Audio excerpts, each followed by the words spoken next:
এই মুহূর্তে মিরপুর শেরে বাংলা জাতীয় ক্রিকেট স্টেডিয়ামে আছেন রিপোর্টার রিফাতুল ইসলাম মিরন। সবশেষ খবর জানতে আমরা এখন সরাসরি যুক্ত হচ্ছি তার সঙ্গে। কলেজে যে বিমান বিধ্বস্ত হয়েছে সেই শোক কিন্তু বাংলাদেশ ক্রিকেট বোর্ডে এবং পাকিস্তান এবং বাংলাদেশ যে সিরিজের দ্বিতীয় টি-20 রয়েছে টি-20তে কিন্তু কালো ব্যাচ পরিহিত হয়েই কিন্তু মাঠে নামবে দুই দলের ক্রিকেটাররা।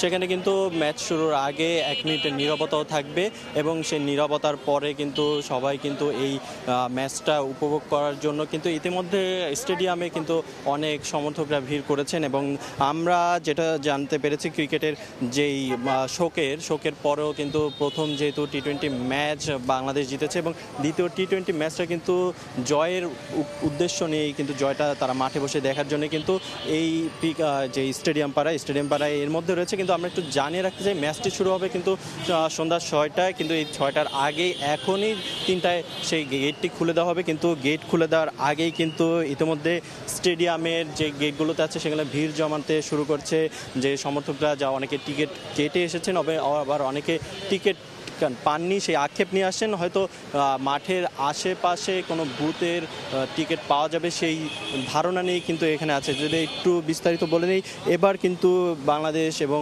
যেই পাকিস্তান যে সিরিজ আছে সেই ম্যাচের টিকিটগুলো কিন্তু অনলাইনে সেল করছে বিসিবি।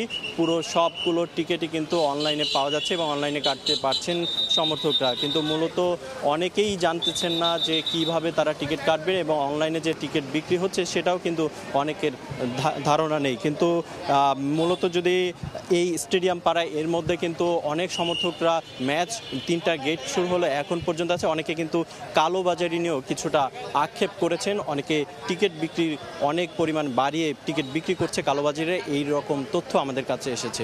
এই ছিল মিরপুরের শেরে বাংলা ক্রিকেট স্টেডিয়াম থেকে আমার কাছে সবশেষ।